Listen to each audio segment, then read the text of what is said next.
Hi, everybody. We're a little bit late because we were having technical issues. Hannah had to jump onto her dad's laptop to make this thing work. And it also means she won't be able to appear on the camera, but she's here audio, and that's what we need because it's an interview with Phil Weyland. Hannah, are you Hey there? everyone. Yeah. Yeah, I'm here. Okay. So you want to give a little bit of intro? Oh, I do want to say something. Amy Hewlin, who has been a guest with us many times, is at the Star Trek convention this weekend.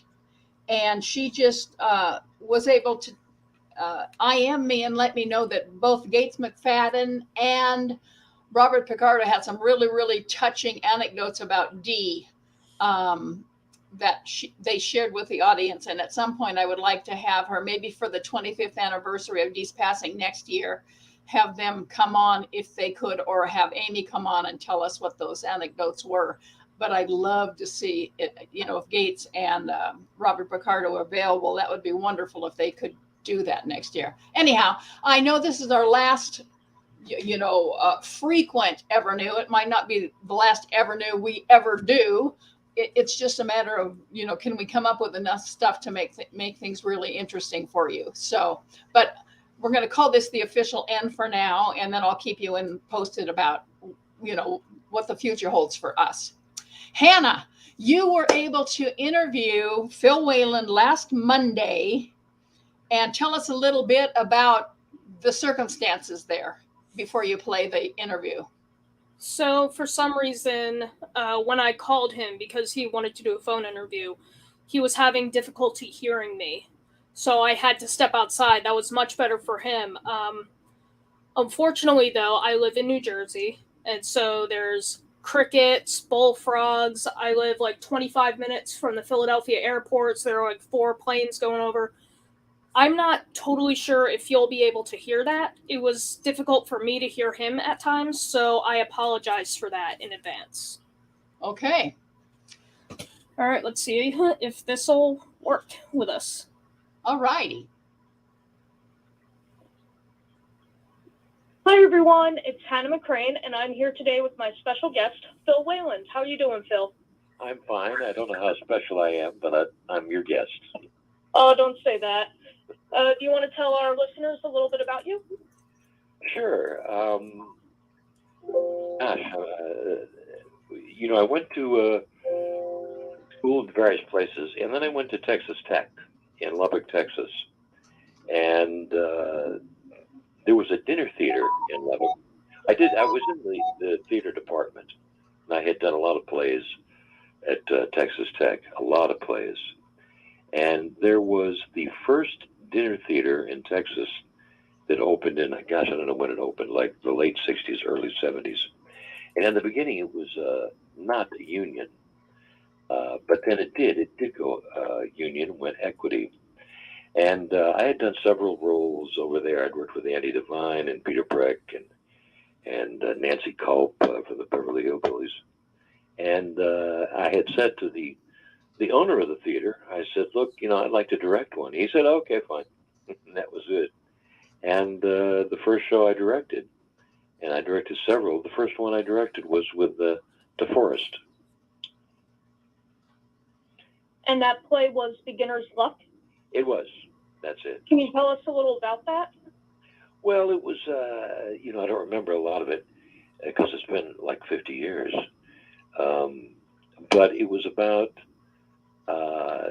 2 people that had been married, and Dee was the ex-husband, and my wife at the time, she was playing the ex-wife, and there was a gentleman that was playing the new boyfriend. So it was sort of a menage a trois, a funny menage a trois. And, Dee was terrific. It's just, we'll talk about that. Is that when you first met Dee? When directing Beginner's Luck? I did. That was the first time I knew him. I did not watch Star Trek because I couldn't. At the time, I had just started college, and I was deep into the theater department, and I did 2 or 3 plays one after another. And when I wasn't doing theater at Texas Tech. I was also the vocalist in a rock and roll band. So I was juggling all these different things. And for the first couple of years I lived in the dorm, you couldn't have a TV in the dorm. And I hated the lead people on Star Trek. I just absolutely hated them because I had a girl that I was seeing, and I would go over to the house on like a whatever night it was, and the father would be watching the television show and make me sit down and watch them, and I was like, I want to get out of here. So I always hated Star Trek till many years later. Were you familiar with Dee as an actor before he came to Beginner's Luck? Well, a little bit, yeah. I mean, not a lot. And as soon as I met Dee, we watched a couple of Star Trek reruns. And I had seen a little bit of the Star Trek original series, but we made a point of watching the whole show, and it was fun because at that point we had met him and we had worked with him. And he was terrific. He had his own. Let me just tell you a few things. He was a sharp dresser, and he had his own clothes, his own wardrobe that he brought. And one of the things that he brought was a pair of pink pants. And I said, "Oh, you got to wear that. You have to absolutely wear that." And he did, and he looked terrific in it. He had another whole wardrobe. And after he went back to L.A. from doing the show, he had, with pinking shears, had clipped a little bit of the cuff on the inside and sent me a piece of those pink pants. Wow. As a memento. Do you still have that? I do. I put it behind a picture frame, and I figured I wouldn't lose it if I did it that way. That's amazing. So we did the show. We were rehearsing the show, and he was nervous in the sense that, certainly not nervous with his acting ability, but he was nervous in the sense that he hadn't done theater in 20 or 25 years. And this was a theater in the round. And they had a stage that came down from the ceiling. As I said, it was in the round. And so you're dealing with a different kind of direction. And he pretty much knew his lines when he got there. So that was terrific. I mean, we'd had about 6 days to rehearse the show during the day, and he was terrific all the time. And we discussed the play, and he would have some suggestions, and I'd have some suggestions, and he was it was wonderful. However, he found out that I wasn't going to be there for the whole show, and he got really upset.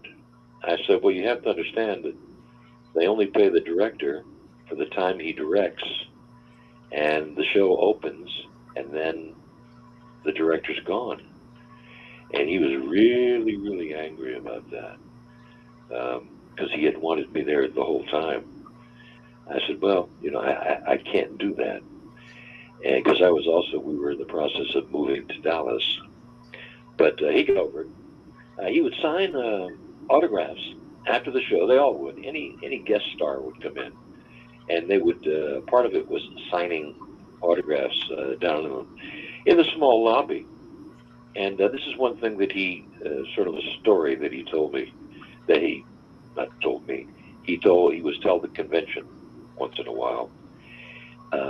I was standing there, and I'd watch, and sometimes just to make sure there wasn't any problem with anybody. And he looked over at me and said,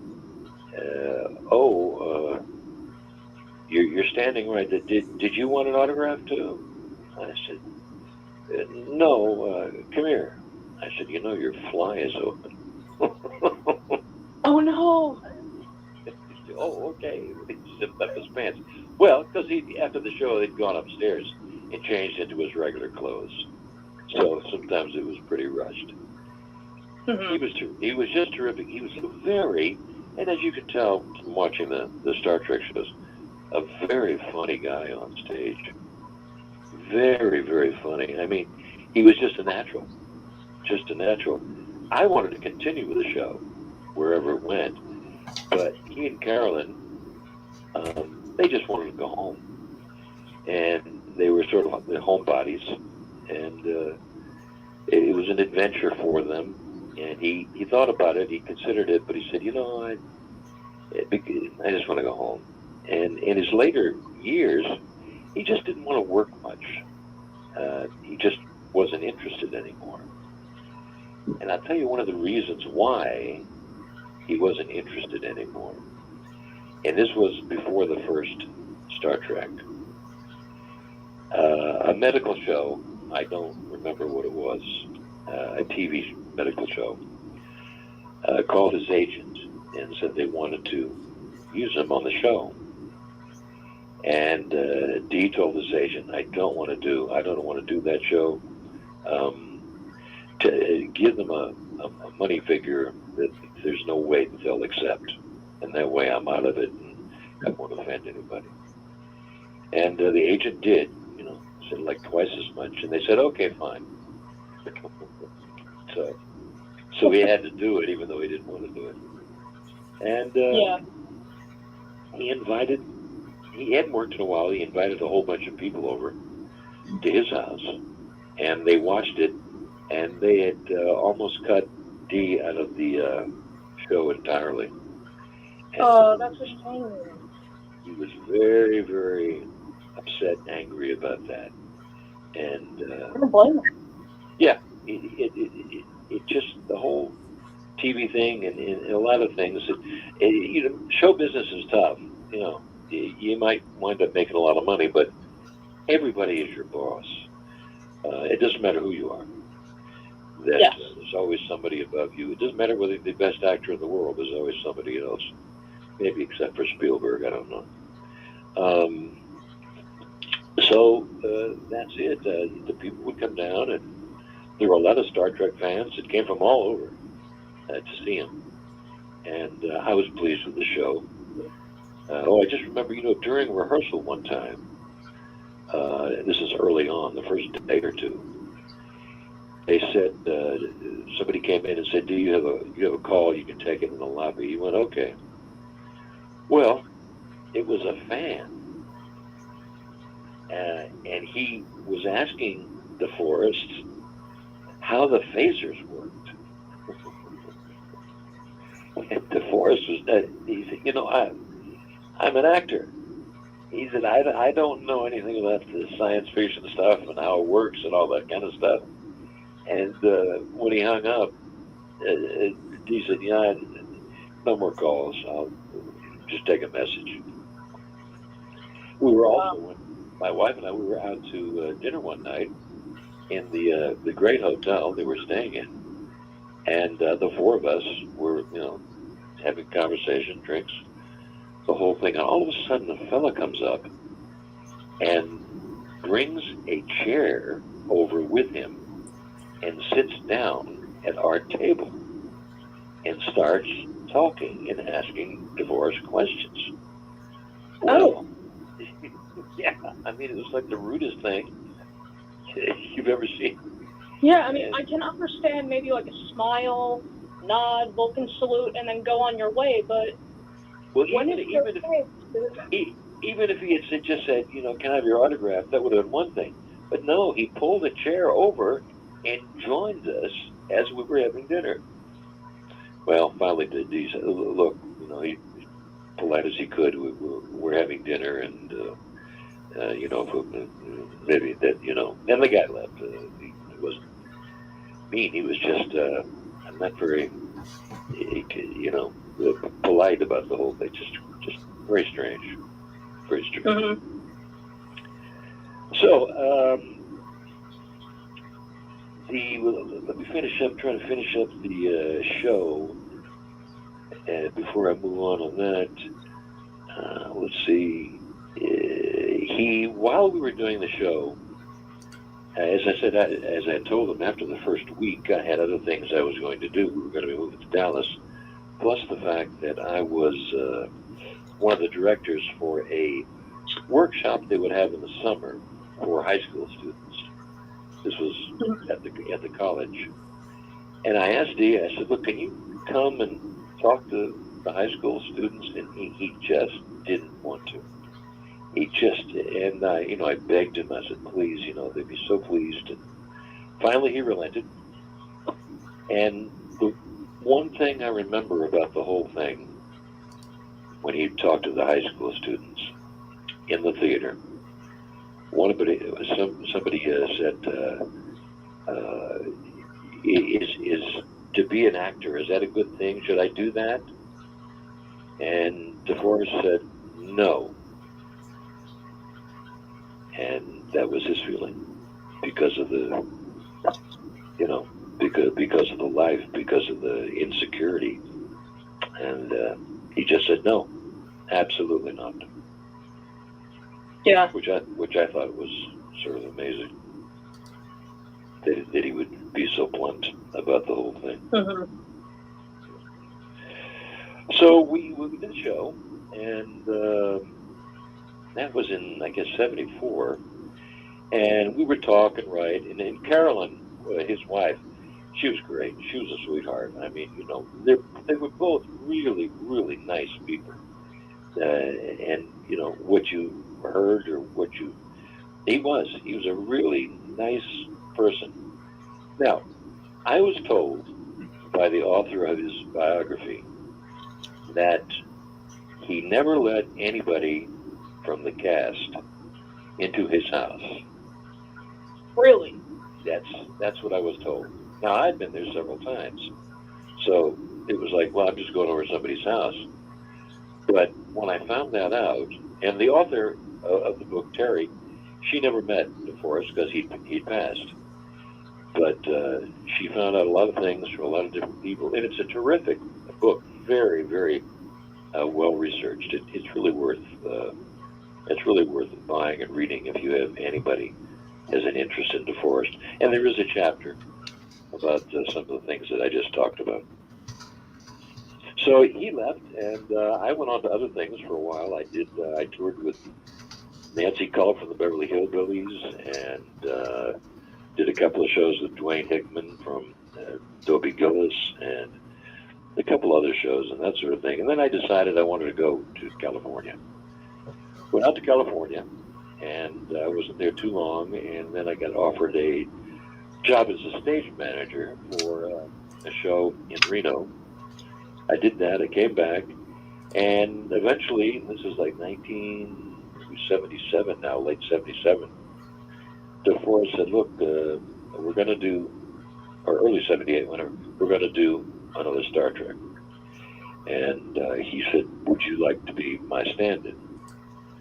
And I said, sure. I mean, what do I do? And he explained it, and I'll explain what it is in a minute, but he didn't. He said, I'm really afraid to ask you this, because once you get into a situation where you're a stand-in, it's tough to do other things. I said, no, because the stand-ins at that time, I was making 3 times what I was making in theater. Yeah. So you could say I sold out, but that's what I did. 3 times what I was making. So I was there, and I remember the first day that I got to Paramount, and I was 30 years old and had never been to a studio in my life. And the security is a little different now, certainly, than it was 45 years ago. Of course. There was an old security guard at the front, and you gave him your name, and you walked in, and I'm thinking, my God, Mae West and W.C. Fields, and this is Paramount and everything else. And I went to the stage, and the D was right there, amazingly enough. We bumped into immediately, and as we were walking, Persis Kambata was in the makeup. We could see the onstage makeup room. She was getting her hair cut, hair shaved, head shaved, and it was just it was a terrific, exciting experience. And I mentioned this to Dee. I said, "Gosh, this is the first." He said, "Carolyn and I were thinking about that just this morning. We were saying, wow, I wonder what Phil's thinking when he gets to Paramount in the stages, because this is the first time." That's the kind of people they were. They would think about other people, and that was really nice, I thought, for them to think about me in that sort of way. So I stood in for Dee on the first show, and I could, spend a lot of time telling me about that experience. Just I don't think anybody probably has seen DeForest angry, and I did a couple of times. How was he when he was angry? Well, he was very specific, and I'll tell you what the story was behind it. Now, when I would stand in, he explained, what a stand-in does is that you watch the rehearsal, the actor goes away, and then you rehearse, whoever your man is or woman, you rehearse with the camera department. And they light you, and the camera works with you. If there's, if the camera dollies, you go through all of their movements. So they don't have to stay there for a half hour or an hour or 2 hours while that gets worked on. And then they come in, and everything is pretty well set. But there are other people that you all usually stand in for also when your main guy is not there. And Robert Abel was the special effects guy. And they were trying to do different things with the transporter room. So me and one of the other stand-ins,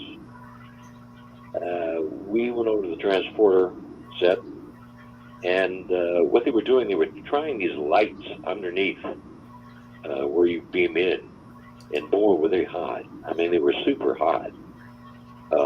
And we would have to keep lifting up our feet at one point because we'd lift one up to cool it off and then lift our other one to cool it off. And it was pretty uncomfortable. And we did that for, gosh, I don't know, an hour and a half. And so later on, Dee came in. He said, "Hey, what have you guys been doing?" And I said, "Well, we were over in the transporter room, and boy, it was hot." And the guy who I was also with, John, he said, "Yeah, and look at my shoes." He showed him the bottom of his tennis shoes. He said, "Whole pieces melting out of my shoe." Well, DeForest didn't like that. He didn't like that we had been over there and under those sort of conditions. Understandably. And he immediately called one of the assistant directors over. And I mean, he gave him hell. One of those, "I don't want to ever hear anything like this again," and why that kind of thing. The other time was that you get a holiday pay if you work the day before and the day after a holiday. That's the union rule. So the day before, it was a Thanksgiving, the day before Thanksgiving, they said, "Well, we won't need you tomorrow." I said, "Oh, well, DeForest is coming in." "Well, yeah, but it's just for a quick thing. We don't need you." I said, "Well, okay. I can't argue with it." Well, I said to DeForest at the end of the day, I said, "Hey, have a good Thanksgiving." I said, "I'll see you on Monday or whatever." He said, "Well, why aren't you going to be here tomorrow?" I said, "Because he wanted me there every time he was there." I said, "Well, they told me not to come in because it was no big deal." He said, "I'll take care of this." And the first AD, he went to him and told him off in the corner. And I worked that next day. Everything was fine. Wow. So on Star Trek 1, one of the last shots was in that V'ger, that bowl that was on stage, whatever it was, a huge stage. It was a huge set. And they're in that set. Bill Shatner had fallen through the set at one point, but was able to catch himself. It was a very dangerous set. Some of the electricians almost got electrocuted. That's another story. Oh, wow. Yeah, I was standing there watching, and anyway, some very brave men saved some people on that team. But Dee said to me, he said, "You know why we're doing this scene now, don't you?" I said, "No." He said, "Well, if anybody gets hurt, then we've finished most of the movie." And he was quite serious, because it was that dangerous in case anybody would fall through. So we would talk in between shows. We'd call each other on the phone, "How are you doing? How this?" 2 or 3 times a year. And then they decided to do the second one. And Dee had the turtle in the backyard. That was his pet turtle that would hibernate. And he also had a bird at one point.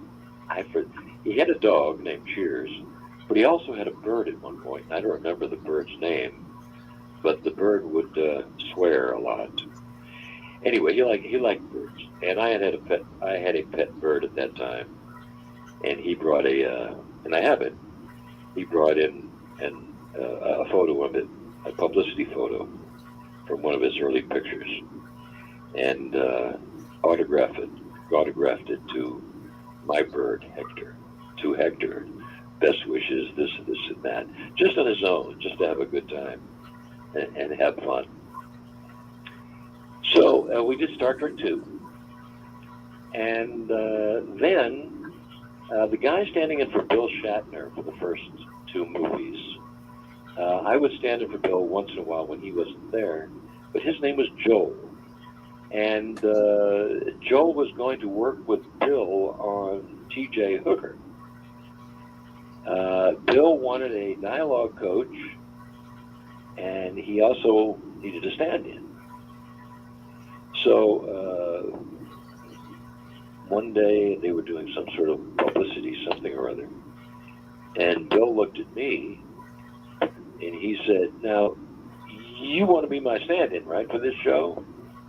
I said, "Oh, yeah. Oh, sure, yeah." Well, now there's a problem, you see.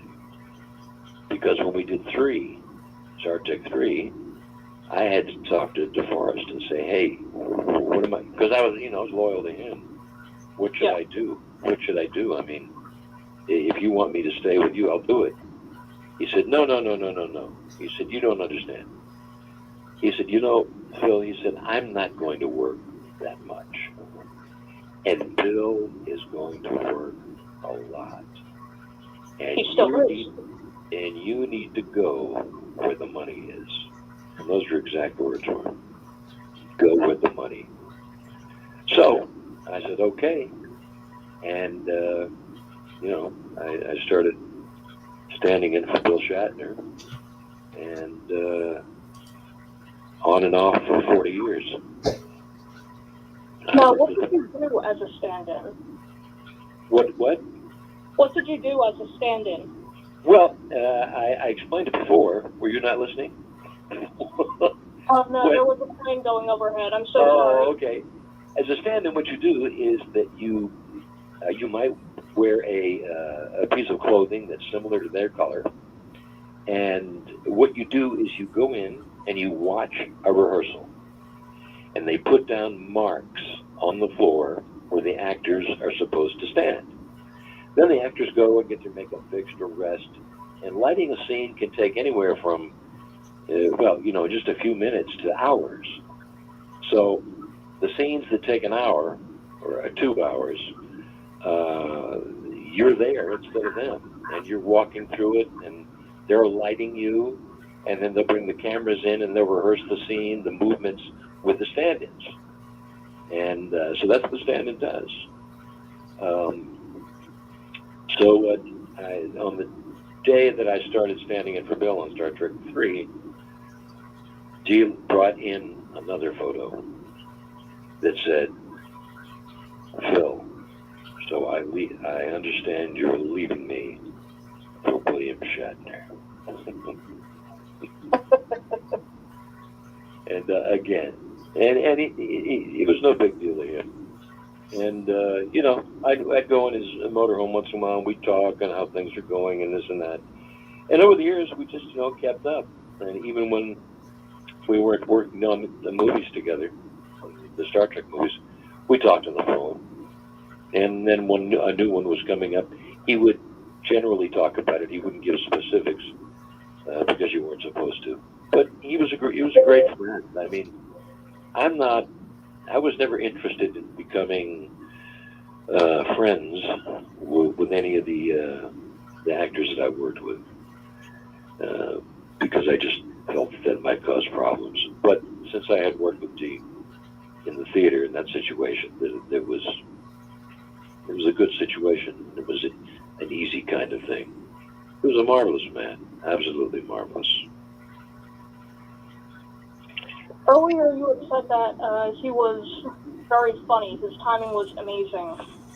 He was. Chris had told me that you said that his timing was similar to that of Jack Benny, and I was wondering if I could just get that straight from the horse's mouth. Well, I tell you, yeah, he had that droll sort of comedy, but he wasn't limited to just that. I mean, his particular method, maybe you could say part Jack Benny, and I probably said that because it was the closest thing I could think of. But it was far more than that, because he had an intuitive way of figuring out the comedy of a scene, and you can see this when you watch the Star Trek stuff. That he knows where the fun is and how to get that fun across. So yeah, no, he was really, really good. And you know, you get some of the people in there that are just sort of the quote unquote stars that come in are just really boring, or but not him.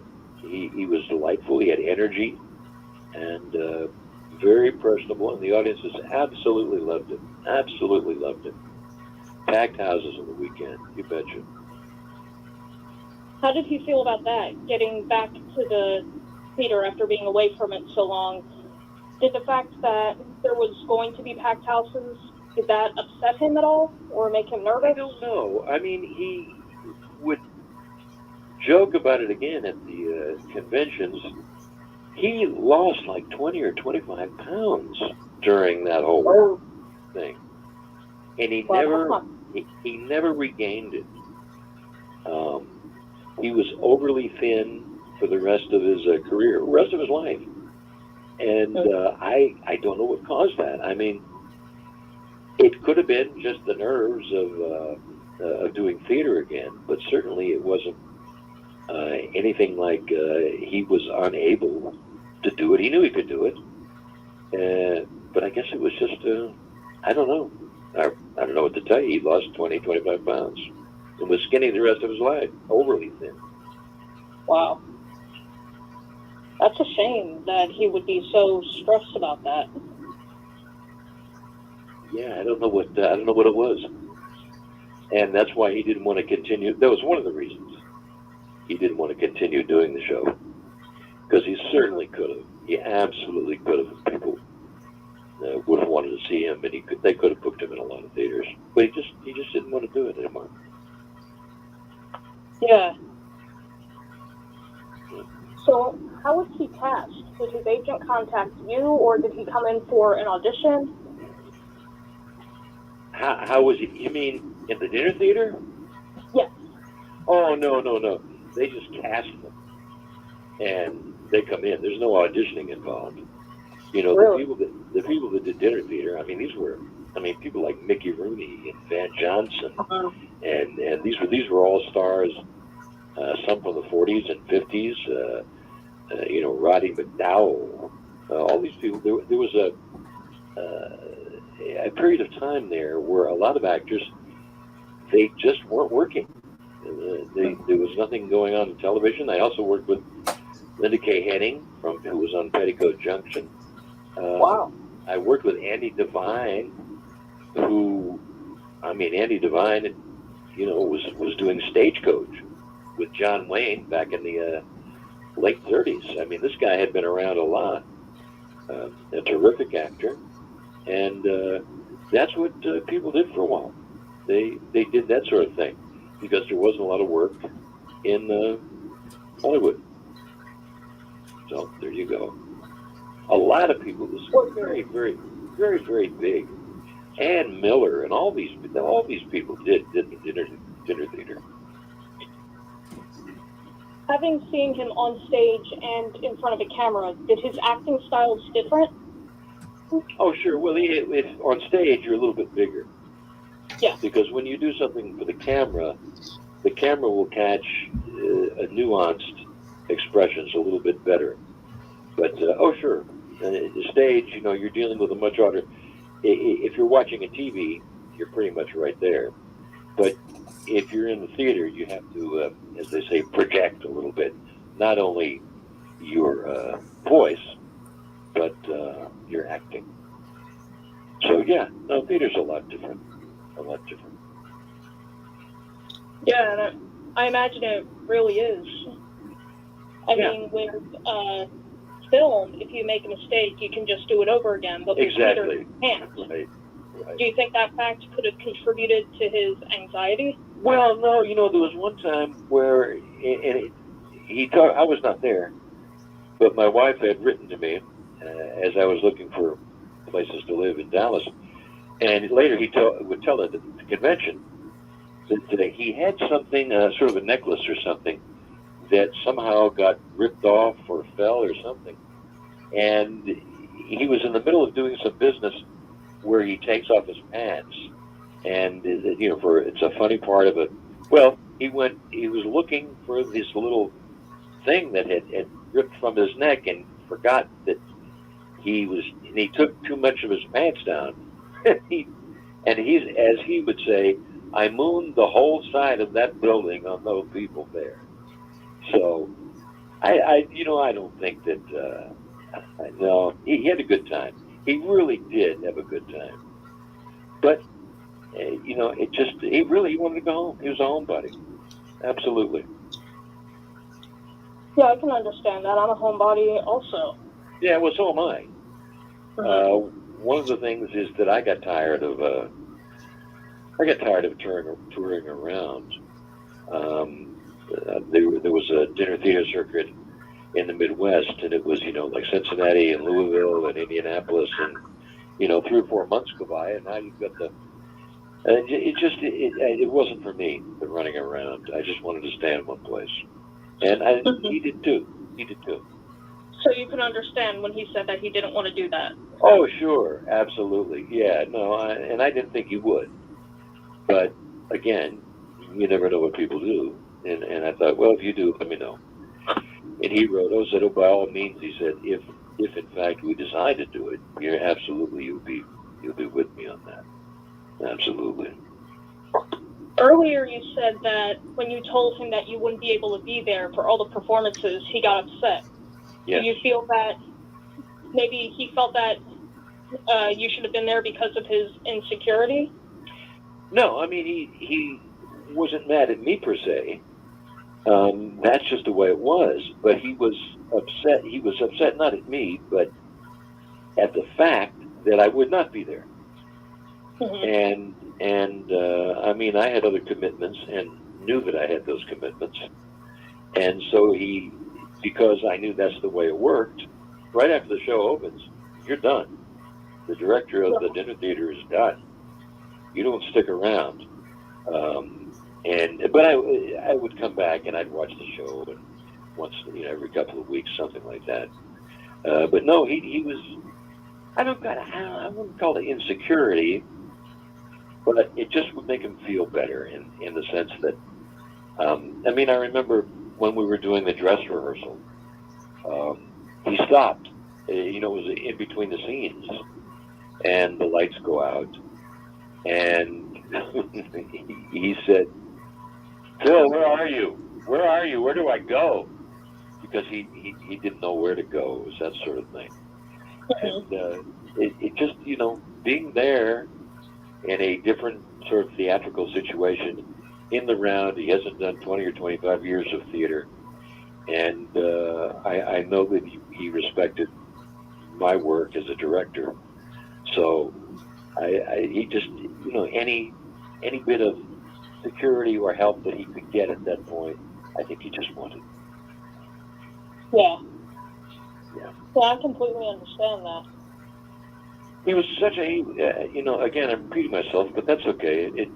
He was such a nice man. He was, I considered being friends with him, whereas there are very few actors that would happen. He was terrific. Terrific. Do you remember what your first impression of him was? Well, since I wasn't a big Star Trek fan, he was pretty much just an actor. There was no, oh my God, it's so-and-so. No, he was just a pleasant fellow. And as I said, we went over to his hotel room because we wanted to see what kind of wardrobe he had. And he showed me the wardrobe, and everything was fine. And we rehearsed. Everything was terrific. He knew his lines, and we discussed it. And, he was terrific to work with. Great to work with. That's why I was disappointed that he didn't want to go on with it, because he was so good, and he was so good to work with. What was it like directing him? Well, it was very easy. Some of the people that I directed there, I remember one actress who was the star. I gave her something to do, a piece of business, and she said, "No, that's not funny. I don't want to do that." I said, "Well, yeah, it is funny, and you should do it." No, all right. So I came back to see the show about 2 weeks after it opened, because I'd been doing something else. Not only was she doing what I told her to do, she was overdoing what I told her to do. So sometimes you come across people that don't want to work with a director. That could be in film too. If you're directing on a TV series, 99% of the time you're not going to tell one of the regulars how to act, because they know their part, they know their character. But a play is different, especially if you haven't done it before. Yeah. Absolutely. No, we rehearsed, and afterwards we sit down and discuss. I'd give notes, what I thought should be done, and he would give his opinion of maybe this would work and that would work, and yeah, he was wonderful to work with. No problem whatsoever. None. That's awesome. Yeah.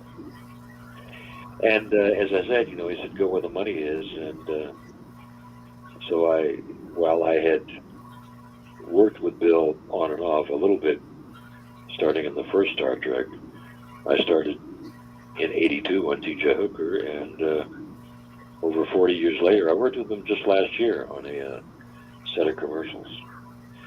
And that's a long time. So Dee was absolutely right. Go where the money is. What do you think Dee would think of show business now? Oh, boy. I don't know. What do any of us think of show business now? It's so complicated. In the last 10 years, well, I'll give you, for instance, I worked on a commercial not too long ago, and they had started doing digital. And whereas most of the time when I worked, it was all film. And I asked the cameraman, director of photography, I said, what's the longest you've ever done a scene? Because it used to be, the film, you'd have like 9 minutes, and that was it. They'd have to reload. He said, one time we did like 2 hours. That's straight. And they just keep going and keep going and keep going. So there's that. That's a big difference. And it's just so, I don't know. There's good and there's bad, and the streaming right now, the streaming problem is, as far as residuals with streaming, is sort of outrageous in the sense that they won't let you know how good a show does. And I've always felt that anybody that that puts a product out that makes a lot of money should be compensated. And sometimes that does happen. If a show hits really big, they will come back and give an actor or a director or something like that more money or something like that. But, it's similar to baseball. What are you going to do for me next year? Well, you're going to, pay me. So, he wouldn't be interested, I don't think. It's just he was tough enough for him. Near the end, the Star Trek was great. He loved that. But anything else, he wasn't interested in doing whatsoever. Absolutely not. That one thing I told you about, cutting him out, that really hurt him. It really hurt him. I can completely understand why. That would have hurt me too. Yeah. Well, but with that, that happens. I've been in a lot of shows where they cut me out, but you go, well, what are you going to do? Yeah, there's nothing you can do. Different. They made a big thing out of this for him, and it was sort of embarrassing for him because he had brought people over, and I think that's where the problem lies. So do you think that left a bad taste in his mouth for the business, or? Well, at that point, yes. But then when Star Trek came back, after the first few, he had a great time. He had a great time working on it, especially 4. He really, really liked working on 4, and had a great time. He had a problem with the character on 6. There was a great deal of discussion, I think, with Nick Myers. But no, he was really into it. The Dr. McCoy and that acting, and he finally made his $1 million a picture, and that was sort of fun too. I forget which one that was, but he did it. So, yeah, no, he liked it. He liked it a lot. Well, we're reaching about just under an hour right now. Okay. Well, is there anything else you wanted to talk about? It's been a pleasure talking to you, and again, I have no monetary interest in this, but when people do biographies or documentaries about an actor or anybody else, sometimes they forget or don't get who they might talk to find out about interesting things. Now, Terry Ryu, the author of the book about DeForest, she was clever. She asked around, and she found me. And as I said, there's a whole chapter in the book about Dee's experience in dinner theater. And there are books and documentaries about Bill Shatner. And no one has ever sat down and asked me. Now, nobody has seen Bill Shatner work more than I have. Nobody. I mean, all the TV series and Day After Day and Take After Take, that sort of thing. So nobody has seen him act more than me, or worked with him more than I have. But I'm sure that no one will ever contact me and say, hey, tell me about this or tell me about that. And what was he doing and how did he feel and what was his story? So that Terry Ryu did, and I'm glad she did, because I was able to give a little bit of an insight of a part of DeForest in his career. It's amazing. Well, thank you. I enjoyed this. It was great talking about Dee. I haven't, done this in a while. I've spoken at a few conventions, but haven't spoken about Dee in quite a while. And it was a pleasure for me to remember some of these things. Well, thank you. It was a pleasure for me too. Okay, Hannah. Thank you. Thank you. Bye.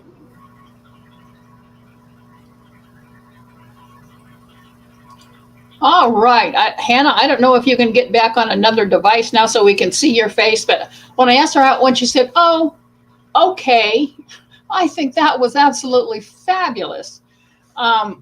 So I hope now that she's actually had a chance to sit and hear it, and from a more objective perspective, I hope she feels the same way. Hannah, that was excellent. I thought it was great. Oh, thank you. I'm trying to get back on to another device where you can see my face. Okay, and if you need to jump off here for a moment to do that, go ahead. Yeah, I think I will. I will see you in a minute. Okay, super. So what do we have? We've got a few more comments. I'd be nervous playing in the round as well. Boy, howdy. Yeah. Bravo, Hannah. Yeah, she did a great. I think that was and I didn't hear any bullfrogs. I didn't hear any birds. I didn't hear any planes. So, oh, here, there you are. There you are. I didn't hear any bullfrogs or birds or planes or anything during that. So even though you were outside, the listener, I didn't hear anything at all. Bullfrogs out at night. Now what are we having? I'm having a strange. You keep coming in and out. Now you into my neighbor's yard. Uh-huh. I guess they wanted to hear about D. So. Your sister said he sounds like he loved the interview and reminiscing on his past with Star Trek. It did sound like he had a great time doing that.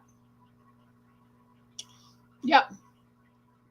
Okay, did I miss any comments? I don't, other than hellos, greetings, Hannah and Chris. Hey, hi everyone. Oh, thank you, Lake. There we go. That's about all the comments. I put up as many pictures as Phil sent us to show, and I will now explain them kind of. This one, for example, is a photo that Phil owns. He took that photo. So that he actually owns that photo. And let's see right here. This is Dee and Phil outside the Hayloft, or inside maybe, outside the Hayloft Theater. That's the age Phil was when he started working with Dee in '74. I want to put one up of Phil and LQ Jones just for Helen in New Zealand, because she's a big LQ Jones fan, and I think that's an awesome photo. And here's Phil in a wetsuit in the tank when they were filming, as you can see what they were filming, the voyage home. This is just, I think, an outtake. And here's a black and white in the tank. That looks like a really fun one. That's one of my favorites. I would have loved to be there. You would have loved to be where? The tank. Yeah, really? While they were filming that. Yeah. All righty. So I think that's all of those. We didn't get any more of those. So did you have any comments about how you feel now that you've seen it again? Not really. Do you feel better than you did afterward? Yeah, a little bit. Yeah. I'm glad that no one could hear any. Yeah.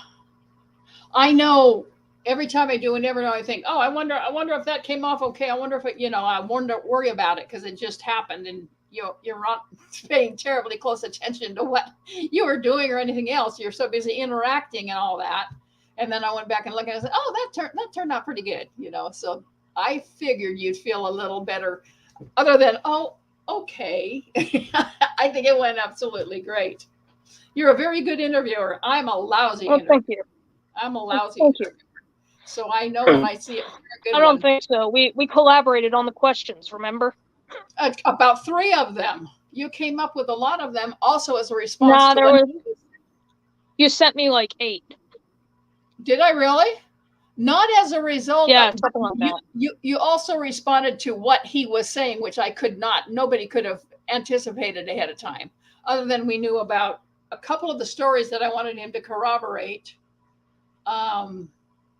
Yeah, I mean, I didn't know really a whole lot about Phil, to even come up with questions. So anyhow, we have lots of eyes on this one. And I think we're about done. I just wanted to thank everybody for being watchers and listeners. And we will be doing something. It just won't be as frequent. And it probably won't be called Ever New, and it'll probably be on other topics. Would you like to continue to be a co-host, Hannah, whenever I do other I would stuff? love that. Okay. I would love All that, right. Chris. Okay. All right. I just thought I'd get it on camera so you can't back out. I'm kidding. All right. Does anybody have any questions, comments, requests? We got some loves. We got some loves. We've got everybody's on NDB Media, which is good. So I also want to thank NDB Media for hosting us. Roger Noriega and Michael Day for putting these up after the fact into their system so people can see them later. Oh, I guess I probably should put the banner up. So if you want to see ones you've ever missed, I think I can do that. By the way, I will put this up again. Phil twice mentioned Dee's biography. It's From Sawdust to Stardust. It's by Terry Rio, Rioux. What else? Links to older Ever New episodes are here for those of you who want to check out our earlier ones. The one we did just before this had like 7 or 8 different Star Trek related folks on it talking about their memories of Dee. If you're interested in Dee's Western career, you can go to my website, yellowballoonpublications.com. And on the first page, if you scroll down a little bit, there's numerous links to interviews with me about Dee and his Westerns. His movie listings can be found at IMDb under his name. Let's see what else. If you want to get my book, you can go to my author central page at Amazon. Just type in Chris with a K, M. Smith, or Christine, and those will bump up. I'm trying to look and see what else. Maybe I should highlight here. I just love this. We still remember Dee. We still love you. We will always, always love you. Here's the cover of my book. And we'll just quickly flash through these to give you some memories. Stop me if you want to see some of them again or more. The blue and white striped shirt. Getting a star on the Walk of Fame. One of the only surviving pictures of him as a young man. Here he is in a silent film called Susanna when he was learning to be an actor. Here's another one when he's same show. These are all 3 from Susanna, or these are the actors in Susanna. Here's a couple of me after Dee pulled me on stage to talk about me at conventions. Here's their house, was their house. There they are getting their star. I say their star on the Hollywood Walk of Fame. Dee and Carolyn and me with my serval son Deacon. And here's a close-up in my house in Encino. Here is the picture that they put in their Christmas card one year. Here's them up at Shambhala when they met Deacon the first time. Let's see. Here's Leonard hugging Dee at his star ceremony. Harv Bennett at Dee's star ceremony. There's the star reveal when he got his star.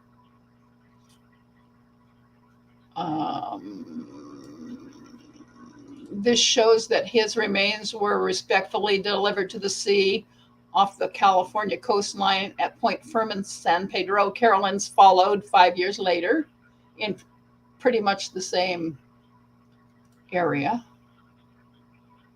And that's one of the things I said is memorial service at Paramount. I want to thank everybody who ever contributed to this show, all of the special co-stars we had. Not going to name them all because I'll forget somebody, and then that'll be awful. So I just want to thank everybody. We have some comments coming in now. I still have the autographed blue and white striped shirt. Yes, I do. We'll miss both of you. Oh, we'll be back. We'll be back. This isn't forever. This is just not for, we're just going to do something a little different, I think. You can't get rid of me. I'm sorry. Can't get rid of us. Can't get rid of us. All righty. Well, I want to thank everybody for coming. I said at 11:30, those people who have been co-stars, they could pop on for a minute if they wanted to, but it doesn't look like they're going to. So I want to thank you again, Hannah. You've been amazing. Thank you, Chris, and thank you to all of our listeners. It means so much to us that you guys would give up an hour on your Saturday to be with us. For almost 2 years. That's amazing. Yeah, your mom says, I contributed a co-host. Yes, indeed you did. And yes, you did. Thank you, everybody. Love you. Please share this. Please share this one with the folks you know who want to know more about Dee, because this was a really, really excellent episode. Take care. You haven't heard the last of us? And Michelle says, thanks for having me on. That she was in the last episode with 6 other people. Helen says she'll miss her 5:30 a.m. call. She's in New Zealand. She gets up in the morning early to watch these. Thank you. Hugs back to you, and I'll see you in March or April. Helen, I'll be in your home, whether you like it or not. I'm coming. No. Okay. Take care, everybody. Love you all. Bye-bye. We love you guys. Bye.